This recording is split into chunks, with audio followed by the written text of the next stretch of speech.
Hey guys, Kevin here with Victory 4x4. Today I'm going to walk you through a quick install of our center console MOLLE panels in a Subaru Crosstrek. Alright, so these are going to be a pretty quick and easy install. All you really need to do is take your panel and place it up alongside your center console here. You're going to want to make sure you're just up above this edge so that your screws are getting into that plastic and not down into this carpet in any way. And then pay attention to this back seam here where your center console splits, and you just want to be about a 1/2 to 3/4 of an inch in front of that. It doesn't have to be a super strict measurement with a tape measure, but you just don't want to be any further forward so that you have plenty of clearance here when this glove box lid comes down. So we're just going to get this panel aligned up here where we're pretty happy with the placement, and then I'm just going to take a marker in this top front hole because it's the easiest one to access, and I'll just make a mark, then pulling my panel down out of the way.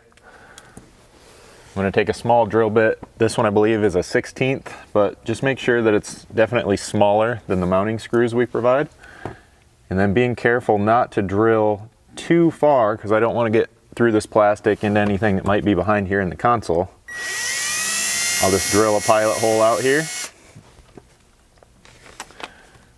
and then taking your MOLLE panel again, I'll put one of these Phillips head screws through and the provided spacers on the back side, and then lining that up with the hole I just drilled.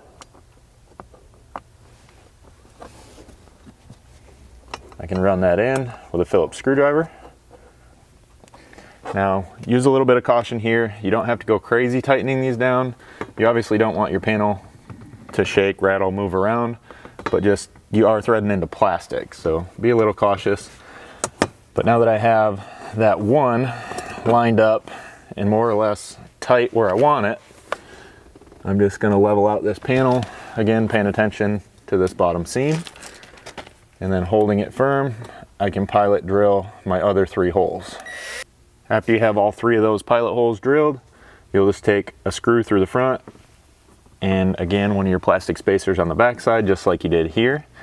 Now go ahead and get all those started before you tighten any of them all the way down. Now with all 4 of those tight, you can jump to the other side and it'll install the exact same way.